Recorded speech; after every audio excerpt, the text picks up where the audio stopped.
Okay, we've gone live. Wait.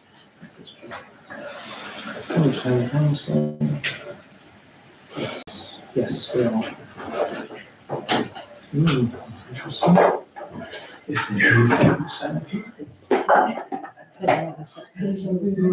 Yes, we're right.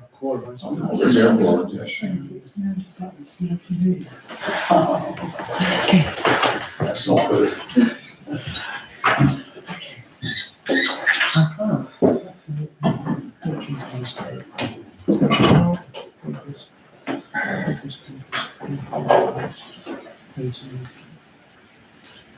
Okay, whenever you're ready. Yeah, I'm just going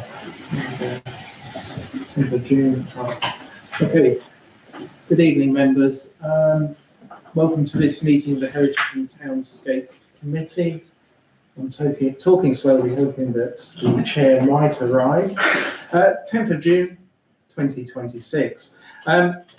Chair's opening remarks. Well, first of all, apologies for me having to chair this meeting unexpectedly, so enjoy the rise. Any apologies for absences? Yes, we've had apologies from Councillor Morehouse. He's got a work commitment.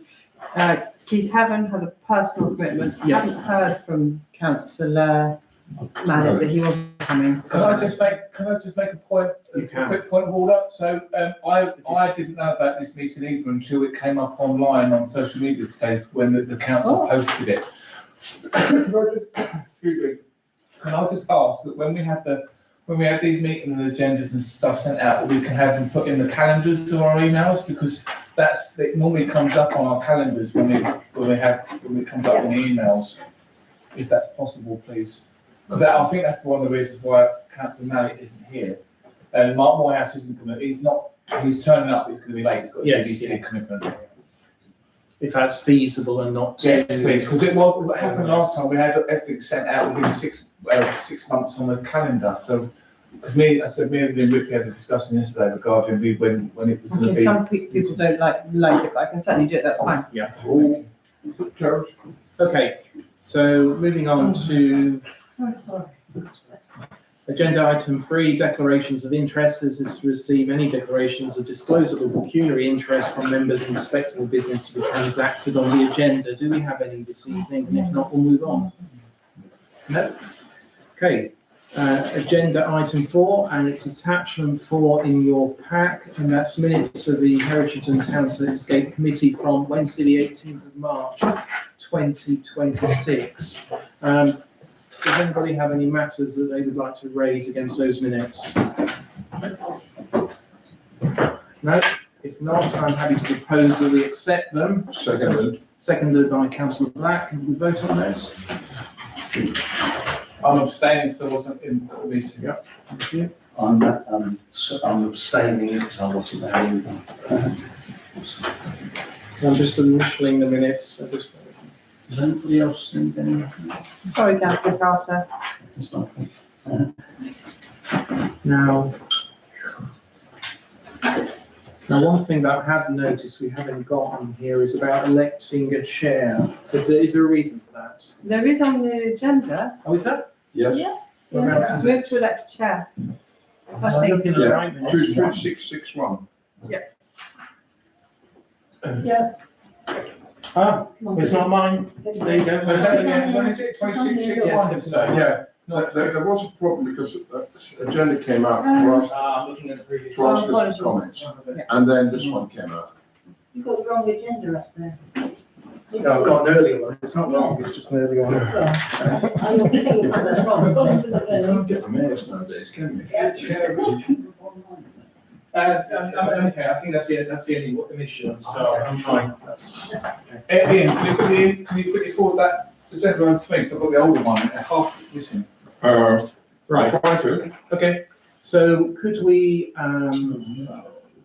Councillor Mallet, I believe, is happy to still be the chair, so I'm happy to nominate him unless somebody else in the room is liking to put forward their name, and then if so, we'll have a vote against the 2 names, or 3 names. Can I second your proposal? Okay, I've not put my name forward. I'm far too busy. Okay, so the only name we've got is Councillor Mallet, who happens to be absent. If you'd like to vote on that. You can always resign at the next meeting if you want to. Okay, so Councillor Malik has moved to be the chair. I've got the old agenda, so I need to start in some. And yeah, more members agreed. Okay, moving on. I sent it. Thank you. Moving on to the next agenda item, which is the actions, which are included in the packet attachment 5. There's only 2 open. The first one is committee discuss possibility of constructing a ramp from the quay path through to the courtyard, and that is actually allocated to Councillor Mallet. So we're not going to be taking an update today in his absence, unless somebody else is directly involved in it. Sorry, because I did add something with respect to that, It's on the Yes. agenda, Mrs. George. with respect to the ramp in Ainsley Court. Okay, I think I sent a note in actually. Yeah, I think it's on the agenda, Carol. Is it a separate Okay, so agenda we'll come on item? to Is that. it okay, that's fine. The planters. no, it's separate. So, And then Councillor Ripley will establish costings for enclosing the bus shelter, but that's not until September, so I've done it. Okay, do you want to disclose those now? Yeah, well, I would suggest that we, a report that we Okay. bring to the next meeting. okay, Okay, because we'll need to have a meaningful discussion around it, okay. etc. Okay, so I'm happy to propose that we accept the action log. Does somebody have a second? Councillor Pennington, propose on that. Ian's the second. Councillor Marie, happy to? Yeah, sorry. Yeah, Have you got some of these? yeah, hands better, it's quicker. So, Just helping the town. agenda item 6, public participation, 20-minute session set aside for members of the public to make representations at the meeting in respect of business on the agenda. Do we have any requests tonight? Okay. So moving on to agenda item 7, this is members to receive a report on the ramp at Ainsley Court. Do we actually have a report from anybody in the room? I mean, I don't That know. would have been Councillor Mrs. Mallet. Jordan. So at this point, do you want to feed in whatever? Yeah, for the firstly, I am a wee bit concerned that the issue about the ramp has now been on your agenda for some 18 months or more. I thought I had understood that it was solved in as much as you were going to write a gain planning permission for it. At least that was the idea that although DDC had said they didn't necessarily want one, they also said it might be wise to have one. So Councillor Mallet said he would put one in. It still is, as far as I know, he's obviously not here, but that planning permission hasn't gone in, therefore the ramp has not progressed in any way, shape or form. And we're back into a summer, and well, hopefully, and you're going to get visitors, and we've got disabled people and parents with buggies. And actually, we do need to find a way of crossing from the quay into the town one way or another. What's connected to that I wrote in about was the issue that when this was first proposed by Councillor Anderson, some 2 years ago maybe, 18 months, 2 years ago, we had the discussion and we actually did the walk through the town that said from the quay through Ainsley Court via the ramp, through the roadway that we're not sure who it belongs to, but no, the managers of Ainsley Court don't seem to have a problem with it.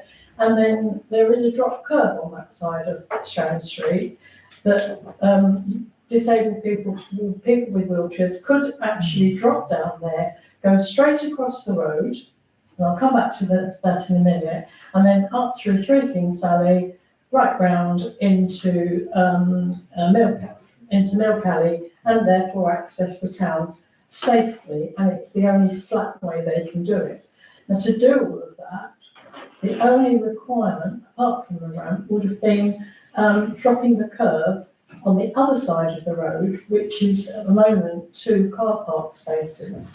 And the reason I'm raising this now is because the proposal at that point was that these 2 car park spaces, they're obviously needed in the town, but the idea was that the 2 spaces that are by that are in Breezy Corner that are no longer required by the doctors could actually become 2 car parking spaces, and they would replace the 2, albeit a bit further away, but they would replace the 2 that you could then put the other drop curb in. And I don't know where any of this is now gone. I don't know who's sort of leading disability and access and where this has gone, but I do know that you're looking at what you do about those 2 spaces by the doctors, and before it all happens, I'm just thinking, can we revisit the original idea? So, with my recollection, it's been going on for longer than 2 years. It's been going on for a lot longer than that. So, it's the other thing is that when the disability advocacy strategy was set up, it's before Councillor Anderson was a councillor, and she was part of the committee at the time. When she became councillor, she became chair of the committee, obviously, and then pushed it. However, there was lots of loopholes and stuff, and she was getting very annoyed. That's why she resigned as the chair of Townscape Heritage, in my opinion. That is, not everybody else's. The disability access group was then folded into the Townscape Heritage Committee, which was picked up by the chair, which was Simon Mallett. So it's not been lost, I don't think. It's just it's one of those things that it's taken its time, I do believe. But yes, I think we all agree with it. We're going to do it. We agreed for it, but I just think it's just taking its time with the loopholes we have. Councillor Carter? Yeah, thank you. Yeah, I think there's a lot of legislation around moving the car parking spaces and things like that. That would have to go through Dover District Council. When I was up at Dover, we used to get requests for that, and it was processed, assessed and agreed and then voted on by the committee for it to be undertaken. And then of course the work had to be delegated as well to contractors. So as Councillor Murray has quite rightly said, it's not been lost, it's just there's been a lot of areas. Also there's been talks with Ainsley Court Management Committee, because obviously it was to find out about the rights of way and things like that.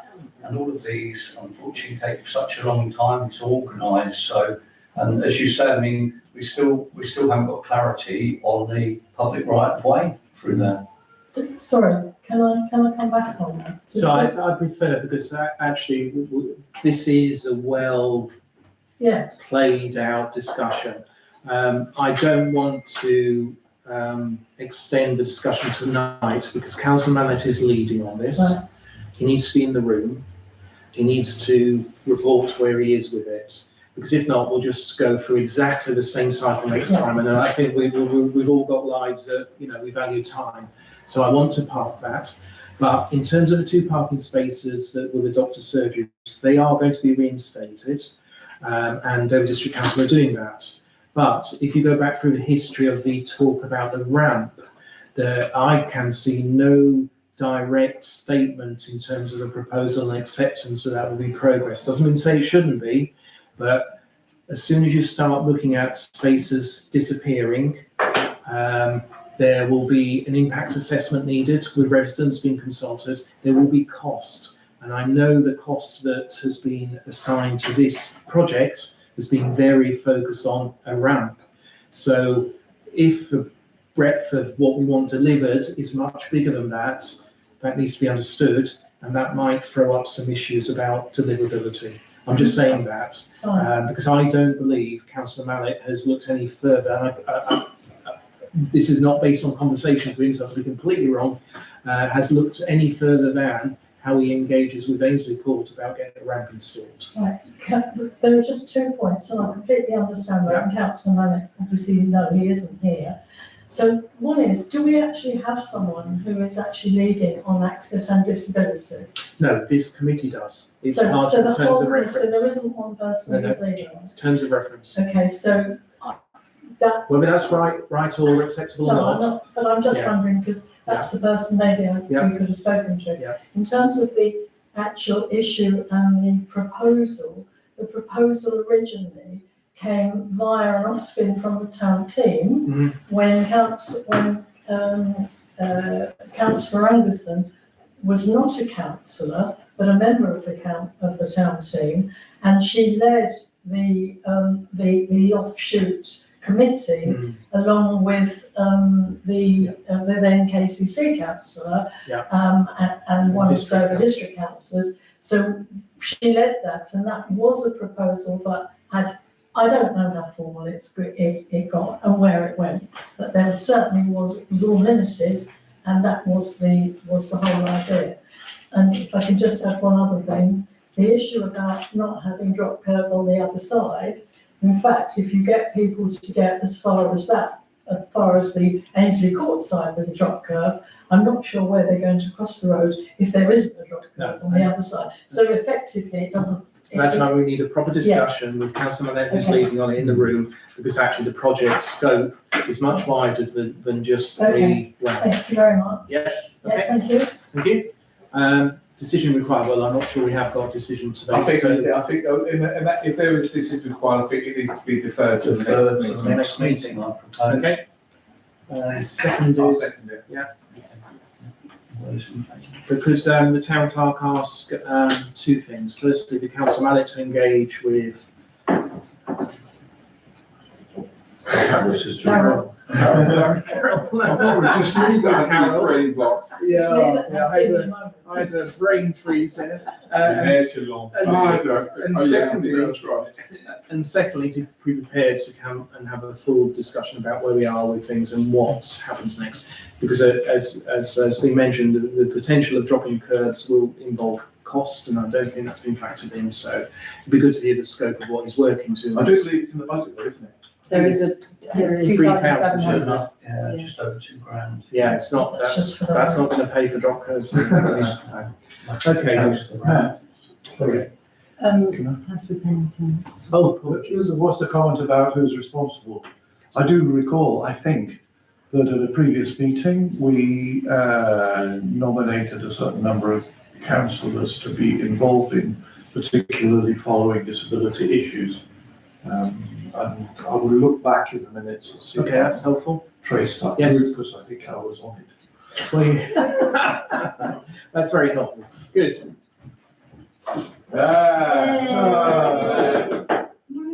Half Yes. six. No, half six. Good evening. We're finished, son. That about wraps it up. You wouldn't believe the jobs that we're doing. Did you wade through the car park? Oh, no. It's parked. So, I'm a little bit Flustered. flustered now. so just do a quick recap of where we've got up to. Oh, no. So, very quickly, we Didn't you elect somebody else? we know that. Oh, no. So you'll be chair, but I'll carry on for this meeting because I think it'd be unfair as you've just arrived. All right. We've just discussed the ramp at Ainsley Court, but it's very clear that the scope of that is broader than maybe you're working to, but we need to know that's Yes. the case. So what was agreed was at the next meeting, we'll have a full discussion about where we are with it, but to link up with Carol before then, because she's got history around this in terms of some aspects, and so as we can have a proper debate at the next meeting. Yeah. Okay, and relax. And breathe. Sure, it was 7. A senior moment. Moving on. Agenda item 9, attachment 9. This is a tree plan update. Sorry, we missed Hey, something. I missed something. Oh, right. Sorry. How could I miss Councillor Black's opportunity to tell us what's happening with tourism? Councillor Black. It's not received yet. Okay, yeah. Well, we haven't had a tourism forum meeting since the last Fairship and Townscape. We have a tourism forum meeting on Wednesday. So that is there. We have 3 of us, that's Councillor Mallet, Councillor Ripley and myself, have developed a roll fold, I think it's called, Simon. That's correct, yes. Tourist brochure on 2 sides, which we are now getting 2,000 copies printed.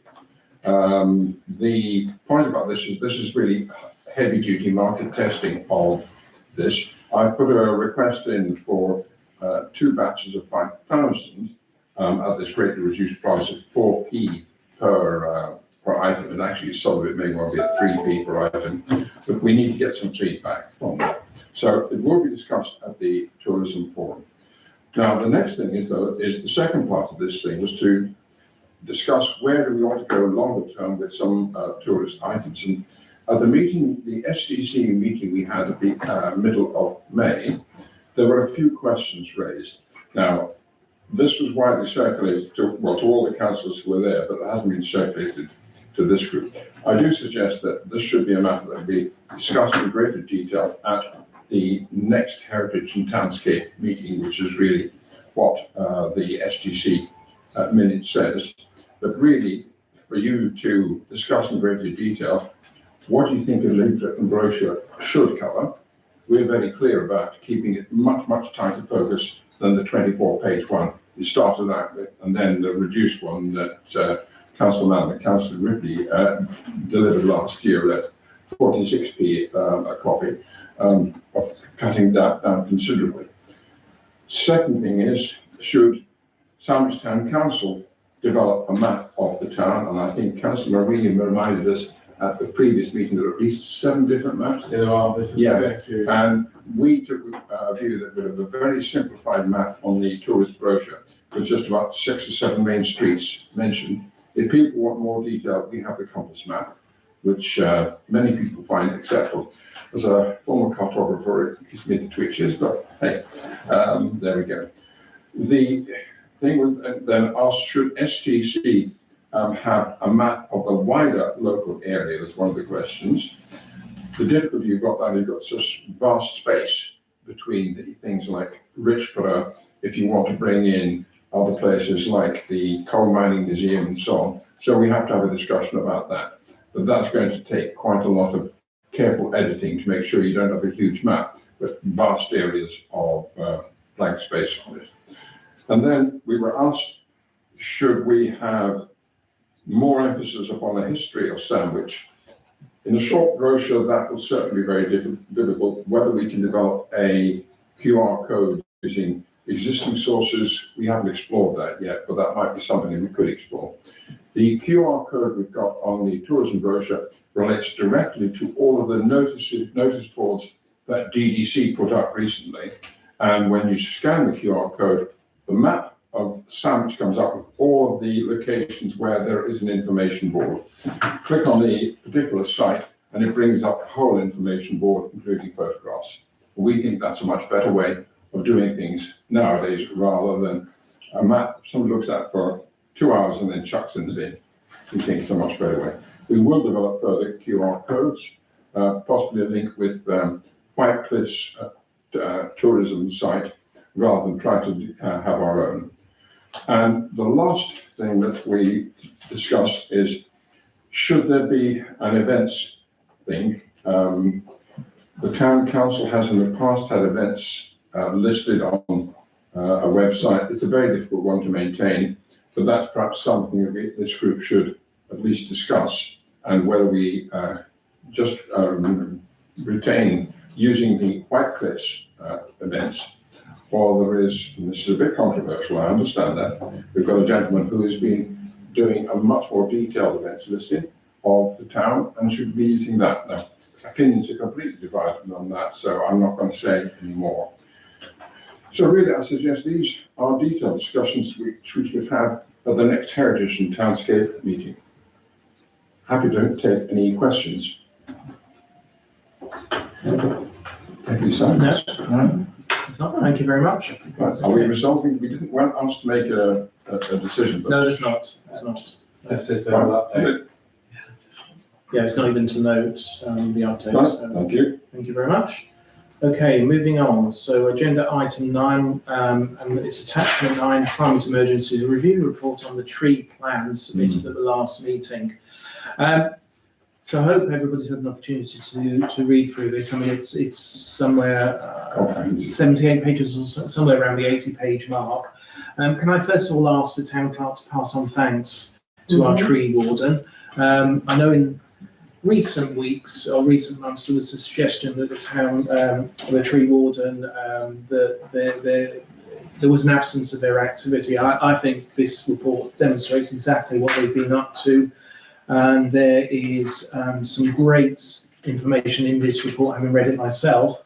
But in terms of focus, we've been asked to approve a number of things which are listed on page 17. But before we go on to those, can I just take some general comments on the report itself from anybody who wants to comment? I think it's a very comprehensive report. I'm glad to see that we're actually got some proposals for the south side, which has been very directed trees in places like Laburnum Avenue and Birch Avenue. And I think it's very, very welcome, because it goes into areas where we need more greenery, because otherwise we've just got estate after estate after estate.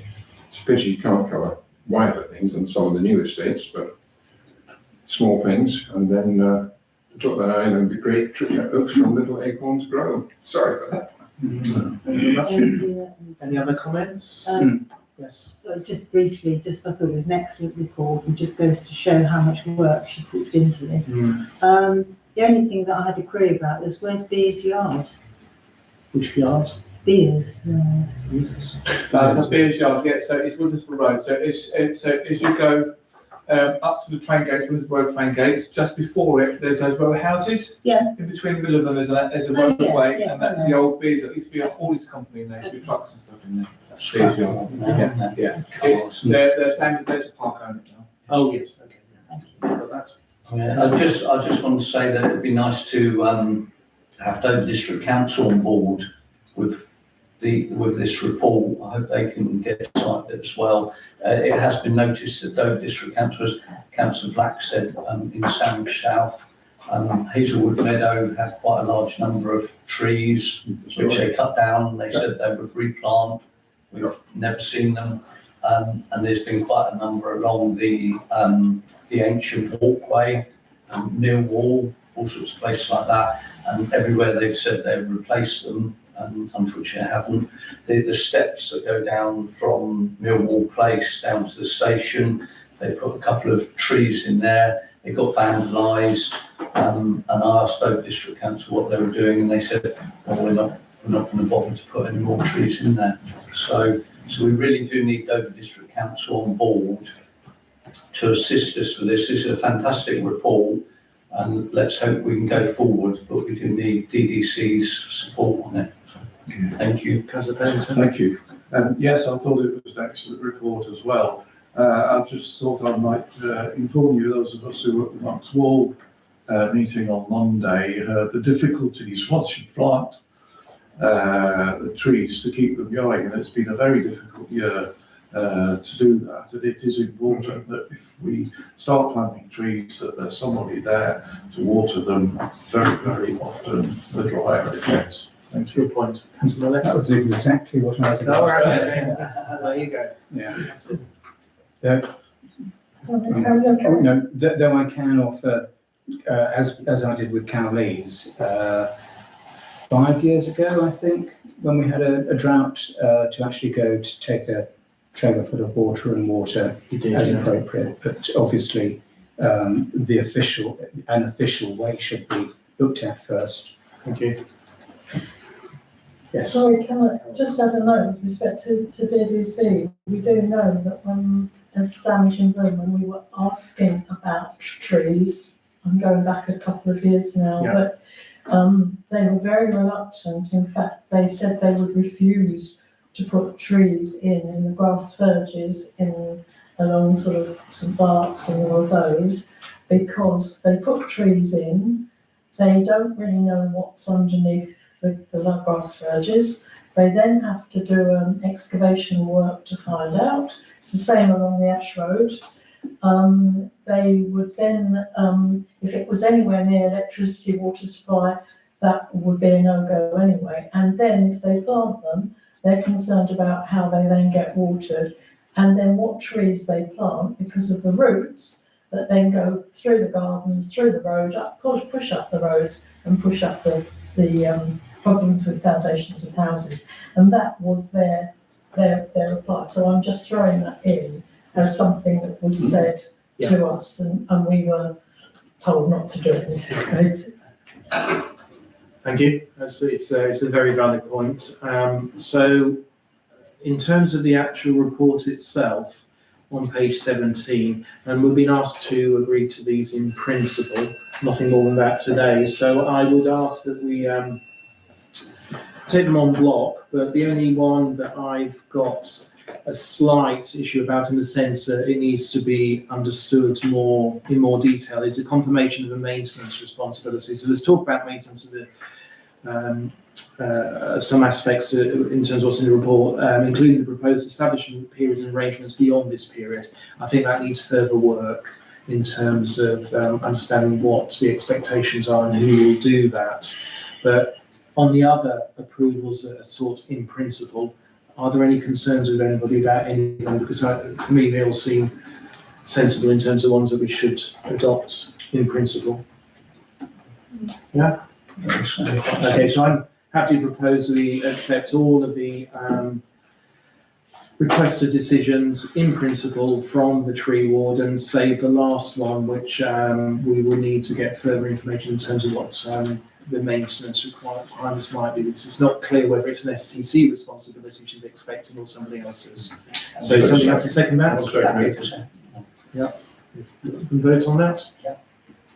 That's unanimous, thanks. What I will do is I will speak to the tree warden and agree with her a way of routing this into Dover District Council. Very sad. Apologies for that. That's even worse. Didn't even think of that one. Okay. While we're on climate emergency, Yes. as it's appropriate climate emergency, whether we should consider, as we're approaching to it, cool spaces. Yes.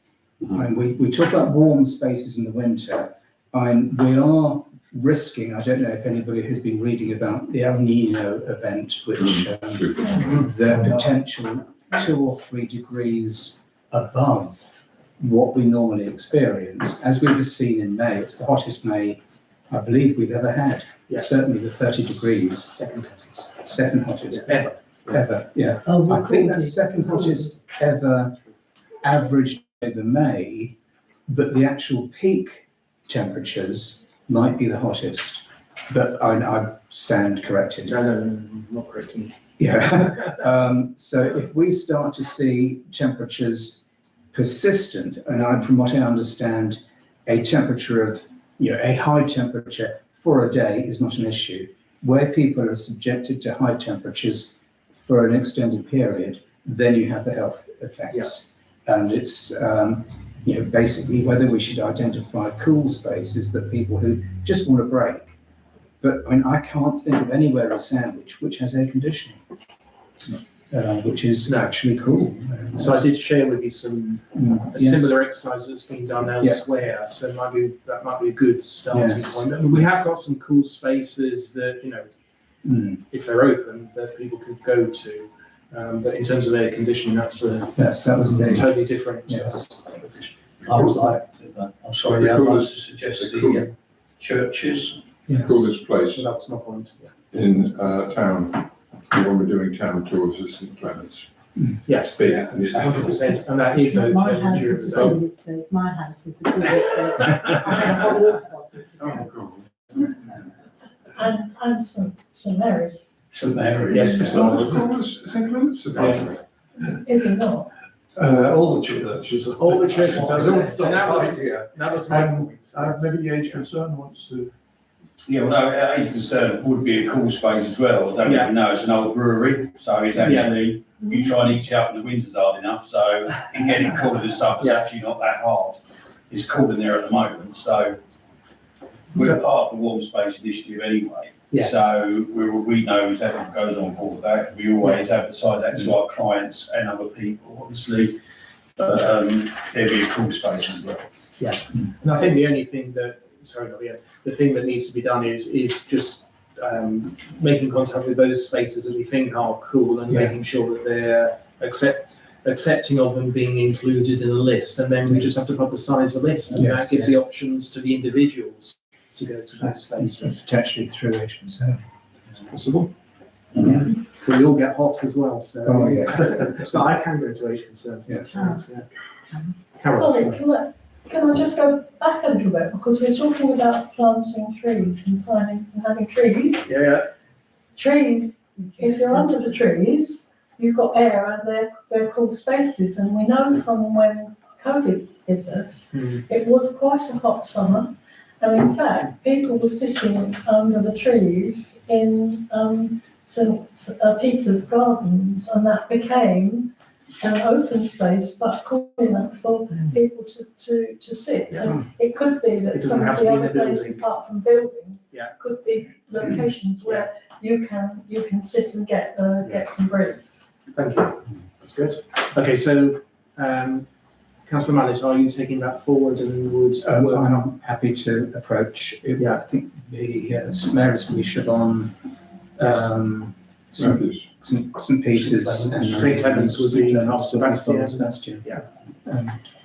Yeah. Yes, no, I'm happy to approach that. And if anyone's got any other suggestions of cool spaces, maybe drop Yeah. Councillor Yes. Mallet an The email. Jubilee Centre. Yes. Something, I'll take it to the trustee meeting. Yes.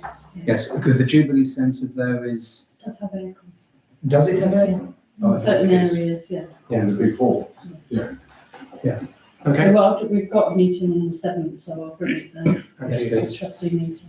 So I think it's a good suggestion. Mm. I think it should be progressed, and if we could have that listed as an action to report back on at the next meeting. Okay? Thank you. Moving on to agenda item 10, planters on the forecourt. Carol, are you going to speak to this? Well, I can speak, but I've sent in a very short report, which I think just covers it all. I don't really want to read through No. that again.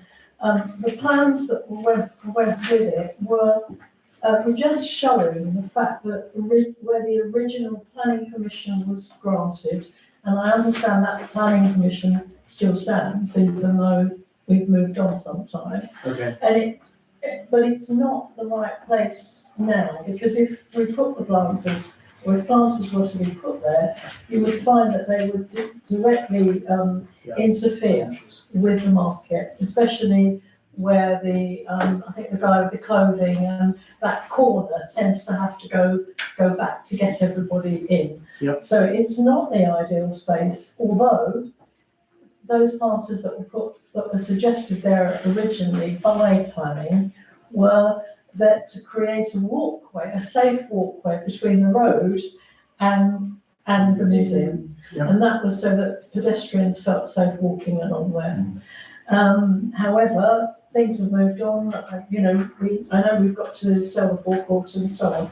So we came up with the idea of moving those to the map that I did send in, and I think actually this is the only clear one, because here's where they would have been. We could put 3 approved ones, but just move them down slightly, or we could go for 4 and then put them back, as you can see, against the wall, so that they sit either side of those benches. They do not interfere with anything that goes on in the market, but it creates a nice view of that side of the Guildhall. Archers Low have got 4, they've put aside for me 4 pots for the minute, because there's no good having pots that don't match. We think they should be matching pots. They're very sturdy, they're very heavy. They would be weighed down, obviously, and earthed, so that they would not be able to actually just be lifted out. The idea was the trees that were suggested are very slender, silver birch trees, so that they would be kept short and trimmed, pollarded at the bottom, but kept so that they were quite wavy at the top. They would be lovely in the summer, and they would match the leaf from one side of the Guildhall to the trees on the other. It would at least bring that together. And in the winter, when the leaves come off, you've got the silvery coloured branches, which we would happily, instead of putting Christmas trees around, we could put lights around the trees, which would make it Christmassy. We would also put flowers, and I'm sorry your baskets aren't up at the moment. They should have been up last week. However, the Archers Low have got a rabbit infestation, and the lower baskets where they hang down were actually eaten. So they're being regrown, and they should be there next week. So that's just a side issue. But we could then match the colour of the flowers with something around the base, both in the winter and the summer, because they're deep enough just to put some colour in. And that was all. We have got the money to do it. We've obviously had money from Georgina Maddox Fund. We've also had money from Kent Community Foundation. So we put those together. We have got enough to pay for it. Thank you, Carol. Open up for comments. Just to comment on silver birch, they grow tall very Yes. quickly. So Archers Low said they will keep them pollen. Thank you. We did, it was a query I had. Yeah, because I've got silver birch and 8 years and they're about 20 foot high. Yeah, no, we went to that. It was just that they are slender and they can be easily come back. Councillor Ripley. I just want to say thank you to Carol and the other members of Sandwich and Bloom who've done a blooming good job in sorting this out. Blooming good job. Can I just say, so yesterday I had the privilege of taking Sandwich Room members to a RHS Hyde Hall. I was driving through the town with my coats, and a lot of people are noticing the planters and the new stuff that's in the planters because they don't normally see it. So because they're in the way, because they're quite high up where I was driving, they could see them all. They love it. That's good. Well done. Thank you. So I'd also like to thank you in terms of this. I think it's a great initiative. I think it's great. It's funded, which is brilliant. You touched on one aspect that I had a concern about, which is the planning. So we will need to make sure that whatever we do is acceptable, because the peace monument, we were being told that if it stayed on the forecourt, we would have had to go through formal planning to get that agreed. So we need to make sure that we don't do it without making sure DDC are accepting on it. I have my personal view in terms of the plants, because for me, because we've got them at home, they feel like home planters, but that's a personal view. I think silver birch is brilliant, so I'm very supportive of that. Planters, but that's a personal view. I mean, we tried to get Sarah into the photograph to show where they are. I'm no photographer, so it was to see how high they were, and they are quite high, and they're quite big. The problem with planters is the really tall and heavy ones we would be talking about £1,000 a know, and that's the problem. And we can't afford that. No. But I'm mindful of the fact that I think we should try to do something. If the Guildhall looks great when it's all full, but when it's empty, it is very sparse. And we can take a look. I can probably go and get a proper measurement, and we can put one down there. Yeah, I think we worth to visualise, because what I would hate to have is that they're just lost. Yeah, I agree. There are other options looked at. So, for example, we know that we have the black planters at the back, which DDC have procured, but I wouldn't want them with a DDC badge on them. And they aren't. They're not very. You constantly have to manage them. They're not the nicest thing, and they don't. I personally don't think they would match the surroundings of the Guildhall. I mean, we looked at the aesthetics as well, and that lovely red brickwork that you had. That was what was the driver of the box. Okay. So if we could look at how they might look, that'd be helpful. Any other comments?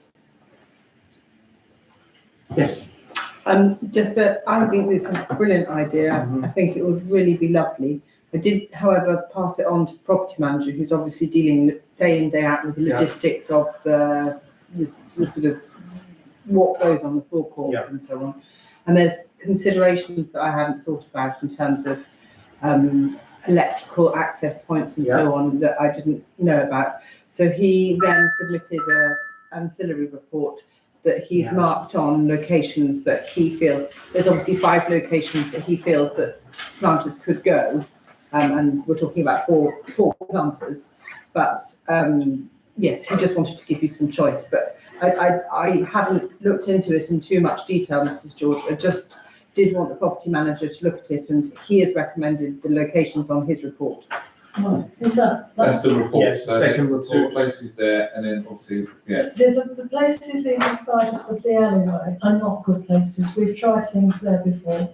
They get, the balcony tips over when it pours with rain. It gets very windy. It's too shady. It's not an ideal place at all. And if you're going to put four together or to make an impact, you kind of need them down that side. Yeah. Obviously, I'm happy to talk to him. So what I would ask is if the chair, not the temporary chair, but the real chair. Yeah. If you have to oversee a conversation with yourself and with the property manager, to just make sure you get a consensus Yes. in terms, because there's only 4, not 5. And also, are you happy to contact the district council regards the Yeah, I situation? think Jill, our secretary, has already had already been in touch, but I will check that. Yes, She's please. actually on holiday at the minute, so Okay. I will check that. But I had it on authority from her that because there were planning commission was already in place, moving them is not necessarily an issue, but we'll check. Yes, thank you. So subject to just those 2 actions, I'm happy to propose that we support the initiative, and thank you very much for coming for it. Councillor Marie seconded. If you'd like to vote on that. That's unanimous, thank you. Okay, I have a question. Yeah. you're right, Councillor Mallet. Yes, yes. Okay. I'm trying. Agenda item 11, resilience plan. To receive a report on the proposed web page for the STC website. I think Councillor Mallet, you're going to talk to this? Is that right? Or are you not? No, I won't talk on that, apart from, I believe I don't know whether it's gone online at all, because I. No, you said you wanted to come to this committee for review. Oh, I'm sorry. Have you not prepared? No.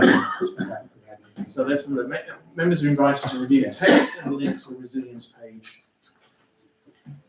And the list is down below the bottom. Yeah, and I've gone through that. There's a couple, As well. there's just a couple that I'll add to it, so. Yeah, a couple. Should we send comments directly to I think so. Yes, to please. staff sign? Yeah, I think it's very useful.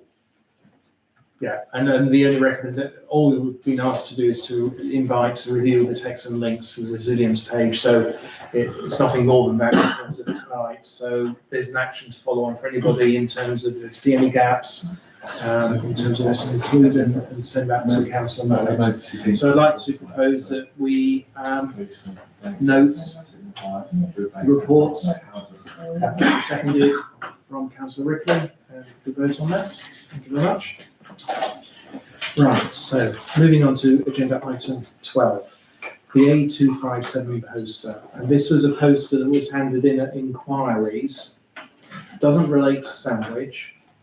And we were being asked to display it. I'm just going to find, right, okay. So any comments, first of all? Yes, so I drive up down the road quite a few times, and it's a link between Canterbury, Wingham and ourselves. Yeah. My opinion would be, is as a neighbouring parish and stuff, to keep people safe with our neighbouring parishes, I believe that we should support that and put it up. That's my opinion. Any comments? Sorry, I just wanted to say, I think that it's very, very important. There was a gentleman that owns the Market Farm Garden, farm shop along that stretch, who was just going about his business several years ago, and he got completely plowed into, sat on a tractor, and he was in hospital for months and months and months after the accident. It is known as, because it is a Roman road, it is very straight. A lot of people get up very high speeds. There's some really dodgy overtaking that there. And I think, as Councillor Maria said, as a link road into Sandwich, the last thing we want is people hurtling through. So I can't see any harm in us supporting this. Councillor Ripley. Yeah, I agree with the support, because whether it's in our immediate area or not, it may well be some of our people that Sandwich residents who might be involved in an accident there. So does that matter that it's not, just down the road. So I would go to support this. Ms. Wellington? Yes, thank you. I always had in mind that the people who look at this kind of thing wait for an accident to happen before they do anything. In this case, there has been an accident that happened, and they should do something more about it, in my view. I agree this is of serious concern to Sandwich. It's a major thoroughfare, and we need to make sure it's safe. Okay. Well, I'll go against the grain. Yeah. I don't think we should be doing this because where do you draw the line? Mhm. There are going to be some, certainly we should never entertain any political ones, and this is not political, I'm not suggesting that. And I don't think we would entertain any political petitions. But I think the difficulty with this is where do you stop? Ash levels, something about road access to Dover and be completely congested. EU entry and exit causing blockages all the way back. Now, these are all things that happen in our area and do affect us. I would not be opposed to the council writing to the organisers to say that you have our support and being public that they have our support. But I do not believe we should be putting petitions through the council website. I'm sorry if that people don't agree with that, but the difficulty will be drawing the line. Yes, so I would go some way to agreeing with Councillor Black. I think the last thing we should be doing is taking any petitions that are sponsored by political representatives. This one isn't, because I have looked it up. So this group was formed in 2010.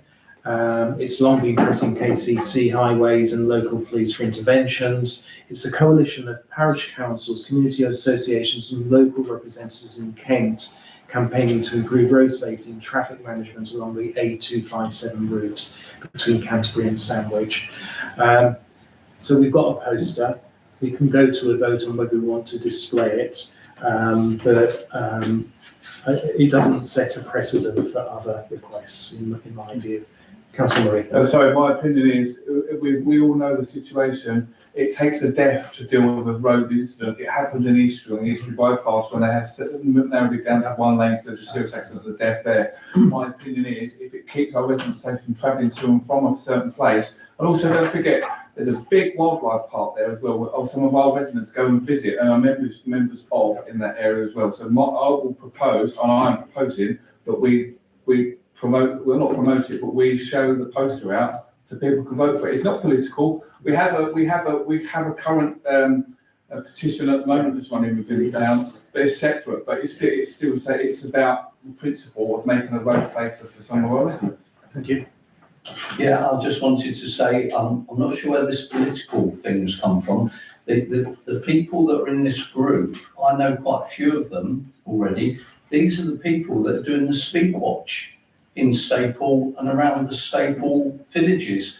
These are good meaning volunteers who are just trying to protect pedestrians and cyclists from 40-ton juggernaut lorries and such like that. You know, if this council isn't prepared to stand up and help a small volunteer group to protect pedestrians, then it's a very poor day. Yeah, I don't think anybody's actually said this is a political. The point Specifically being made, said it isn't a political one. yeah. So let's be clear about that. Yeah. So in terms of what I've read out in relation to this, it is a coalition of various bodies, and I think we should display it without commentary. It's there for people to then investigate and decide whether they want to sign it. So I'm happy to second the nomination. So don't get me wrong, obviously it's not political, but if there are other things that do come in that a political party is that are supported or something within the local areas of Ash or Wingham or wherever, then by all means we come on the vote on that and probably won't accept them because it's in my opinion, it's promoting a political party to do something. But this isn't. This is purely a group of concerned residents that use that road all the time. There's been accidents before, and one of them has been involved in. So yeah. So we can go to vote on that. We've got 2 abstentions. Thank you very much. So that's carried. So moving on to agenda item 13, items for information only, matters in the September meeting. It's an opportunity for anybody in the room to flag anything up that they would like to cover at the next meeting.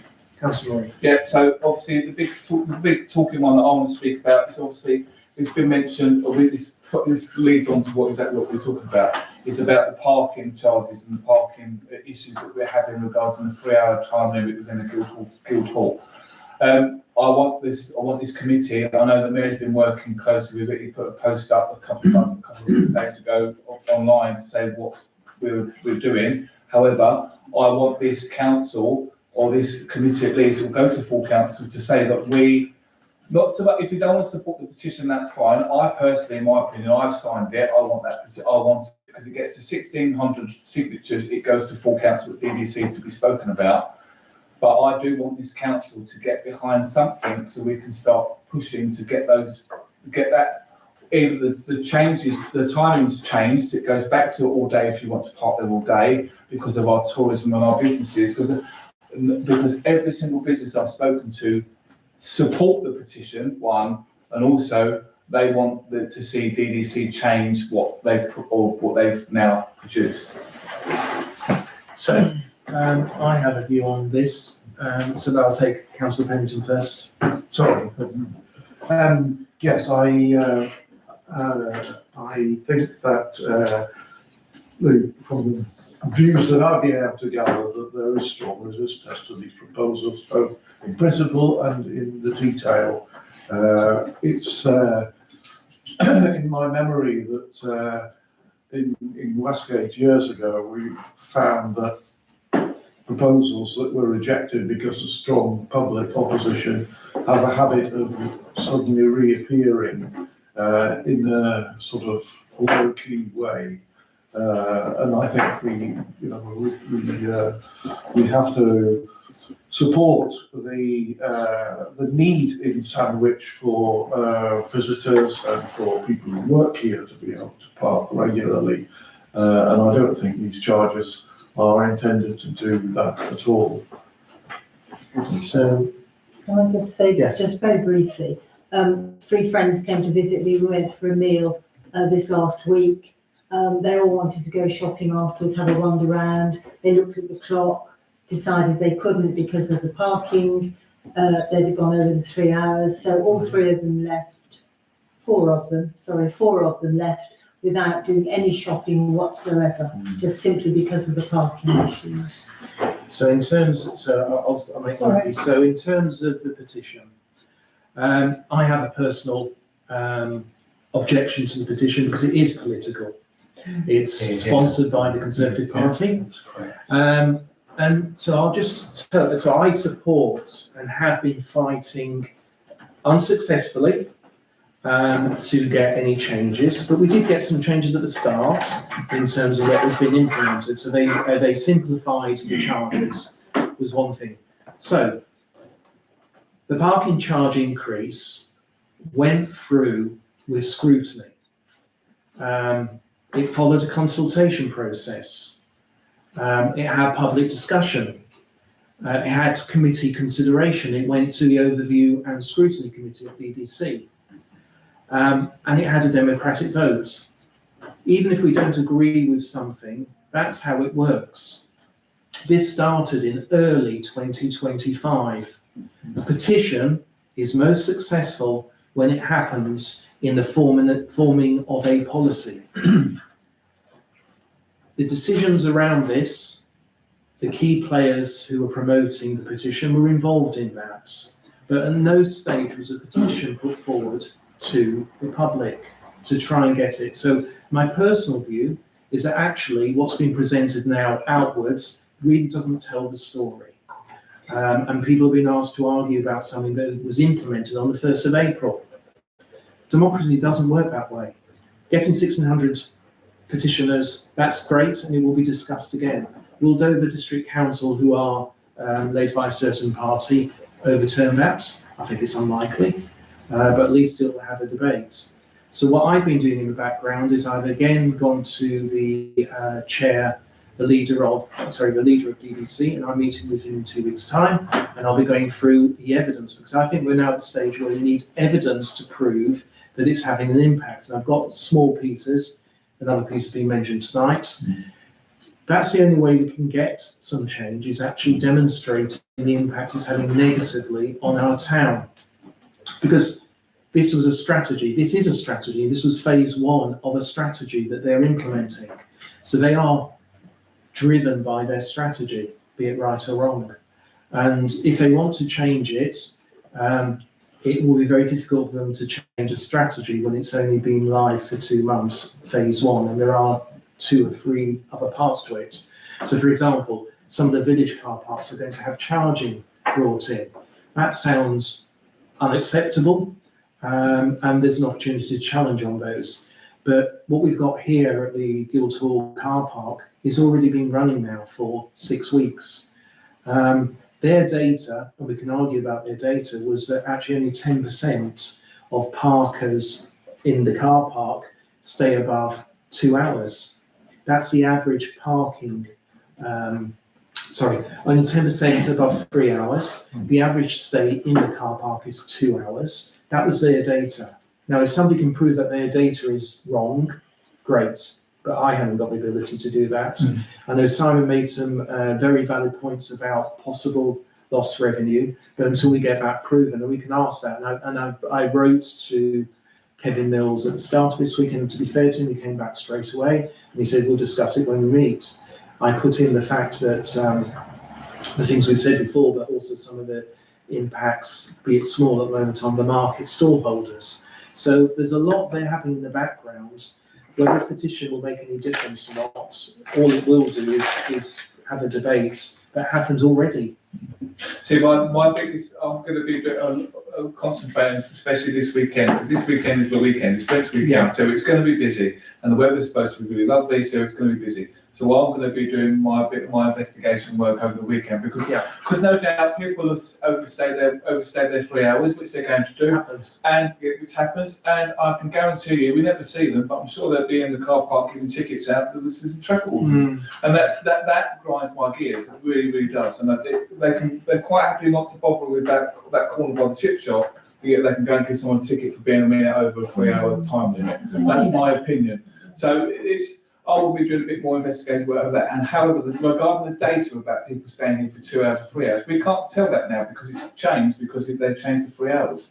Yes, but in terms of strategy, one of their inputs of data was about... It'd be very interesting to see what happens this weekend regarding the weekend and parking, and especially for the Guildhall, because Guildhall's going to be busy. So it'd be good to see what... And it'd be good to get some feedback from you before I meat with Kevin Mills. Yeah, well, I mean, So we do know from the 2025 support that we were trying to give the town that their data was inaccurate, to say the least.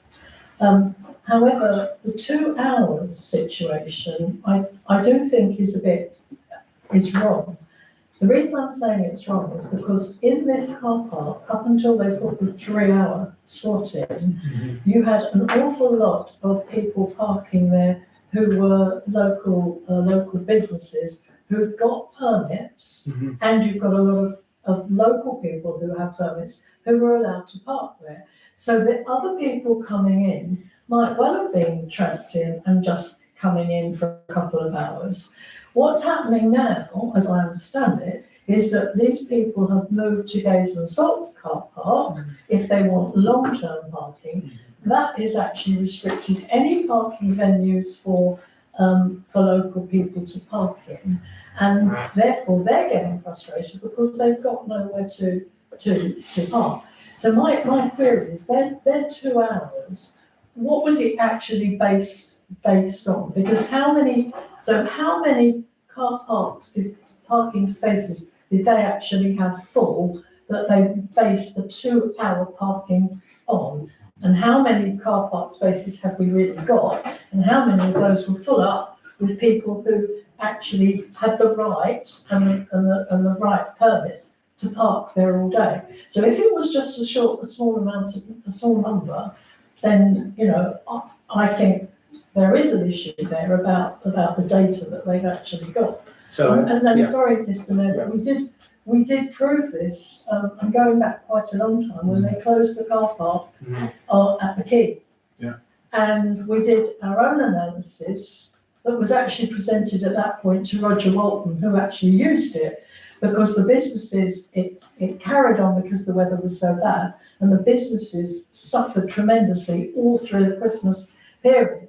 And DDC based their assessment on what that car park on average had done, not what it did at the peak times when A, we have festivals, and B, when we have Christmas. So, you know, to say I don't necessarily trust their data, I think their data can be, anyone can produce a piece of data, whether it's accurate or not, is questionable. And I'd just like to. And whether it's questionable or not, we can't determine that. But yeah, it was just something to add really, and it's not entirely relevant, but when I used to live in St Albans, they changed the whole road system and it was a disaster. So all the right processes have gone to that, they moved it all, you know, to avoid the centre, and they actually changed it back. And although, you know, things have been made by democratic decision, they can make mistakes. It doesn't mean when they're out, if we can evidence the impact, I think that is the route that we go down, because there are precedents where they do change, even though, I mean, imagine that, the whole council changed the whole road. It wasn't temporary, it was permanent, and they actually had to change it back because there was such an uproar of the traffic jams and the impact. yeah, so, and I think that's a valid. Yeah, I think that's a valid point. I know on Herne Bay Seafront they brought in traffic calming and everything, and that impacted the town greatly, and there was a reversal of that. So I think it's my personal view is, in terms of where we are now, anybody who wants to sign a petition, go and do it. You know, support. You know, that's your right to do so. But in terms of the council, we are progressing discussions with EDC. Whether they produce anything or not, time will tell. And any evidence that people have got, do give it to me, because I'm not seeing the leader for 2 weeks. And I will report into STC in terms of the outcomes of that meeting. Can I just make a point, sorry, Mr. Mayor? And I appreciate that your online post that you done a couple of days ago, and it outlined everything. However, what it looks out there on the street is that the council are not doing anything about it. Sandwich Town Council as a whole are not getting, or are not. It looks like they're burying their heads in the sand. They don't want to get involved in the issue that the town has regarding the parking and the parking fees increase and stuff like that. My personal opinion, and I stress it quite a lot, is that the council as a whole needs to make a statement or make some form of something to go to the town to say, look, we are working on it. We are looking at doing things instead of the petition runs. That's fine. However, we are doing our thing to try and see what we can do to try and change things or stop it. I think it's a reasonable suggestion, and maybe that's what we can pick up at the next STC. Because it looks like Sandwich Town Council at the moment doing nothing, and the only thing is that it's a political petition that's going out. I don't think there's much more I could say in terms of what we are doing, but yes, it's a valid point. A related point I was going to raise it in relation to the agenda for next time is relations with the business community in the town, which we haven't discussed for quite some time now.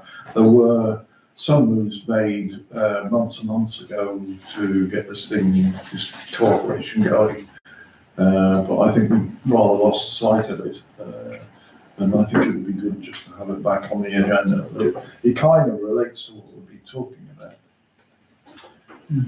It's a bit nebulous, so do we have a view in terms of how we might, or are you saying we need to have a discussion about how we might do it as the next agenda? Yes. Okay, that's fine.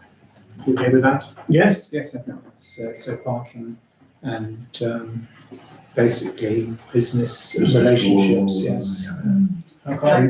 Chamber of Commerce, we could call it. Could we perhaps put a Facebook post out saying that we are trying to gather evidence on the impact? Yes, we can, but we should agree that collectively, and whether we can do that here now, because it's not on tonight's agenda. So we should do it the next STC. I will bring a report around what we have been doing, so at least we've got that properly documented. So then we can all agree that that's what we're doing. We can also then agree that we support the request, sorry, not support, we object, which is what we have done all the way through. We've got minutes, we've got formal motions. I don't know, if somebody's interested in looking what the council does, they can find the evidence there. But if we need to make a more outward statement, we can do that. Thank you. Just, to add to that, a timeline, a simple timeline. Yeah. Yeah. Well, will there be minutes? It'd be minutes and agreed minutes or agreed. Well, I don't think we need to be particularly forensic, because there's a lot of conversations that I've exchanged texts with DDC cabinet members, etc. So I'm not going to start putting those on there. No.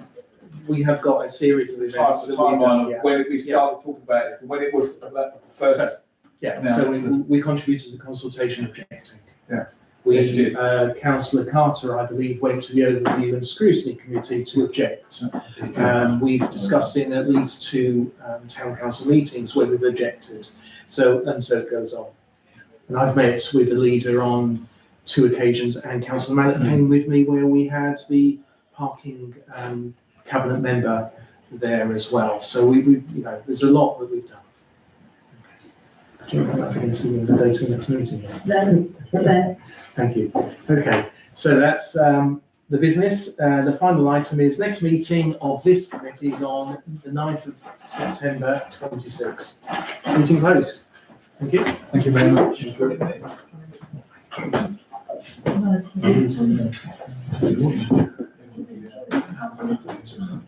Yeah.